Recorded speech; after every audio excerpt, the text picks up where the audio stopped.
and eating from the trash can all the time. The name of this trash can is ideology. I want to talk about ideology. What is it?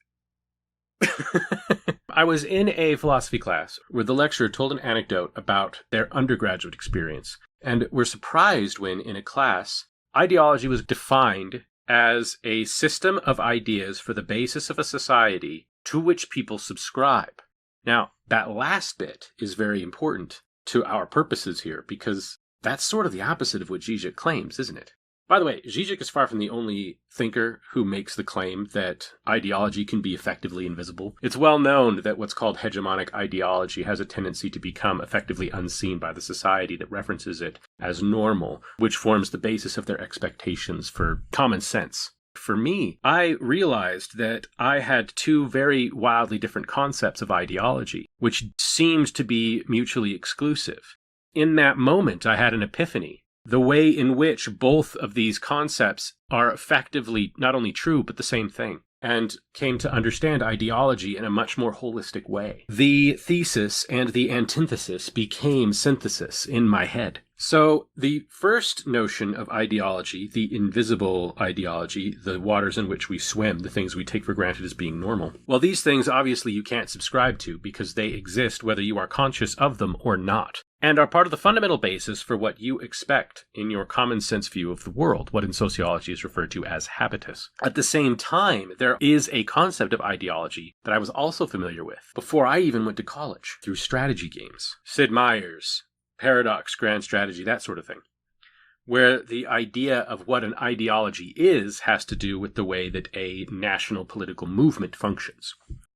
Socialist ideology, liberal ideology being probably the most well-known, and fascist ideology being the most notorious. Be very careful looking at those games, though, too, because they'll talk about a democratic ideology. There's no reason that a socialist ideology can't be democratic. In fact, in many ways, it would be more democratic than a liberal ideology. And why are the liberal powers called democratic instead of liberal? But that's a matter for another time. It is not impossible for them to be subscribed to, even though it is possible for them to be effectively invisible for the culture. An example of this, libertarian ideology. Libertarian ideology today, among the libertarians that I've dealt with especially, how they see politics, how they see economics, to how they see ethically and socially, that Ayn Rand could not have stood for, because even though they are appealing to their identity with libertarian ideology, they are products of neoliberal ideology,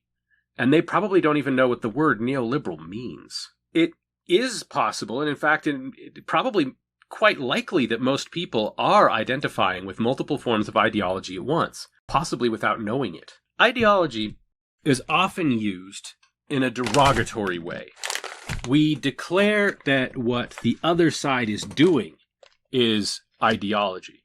If you hear something you dislike, you say, no, that's socialist ideology, or that's liberal ideology. But that our side is not ideology. Our side is truth, or correct, or natural. And be very careful with natural, for example. If you think that what you're talking about in human behavior is natural, you're probably referencing ideology. That's what Zizek means. You're eating from the trash can when you do that.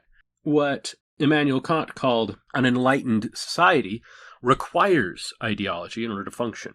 Because in a civilization, we specialize in the tasks that we know how to perform in order to make the society work. Without it, it'd collapse in on itself. You need to have all of these specialists, but that combined reality needs to have certain schemes through it that hold it together, even though we as individuals don't necessarily know all of the things that each of the other specialists within our society do. Those schemes are ideological in nature. You have to have people that can accept that there are things outside of their realm of specialization that they still need to have in their society, and to be able to trust certain other people to do them. That trust is going to be based on the fact that you share ideas with these people about how your society is supposed to work.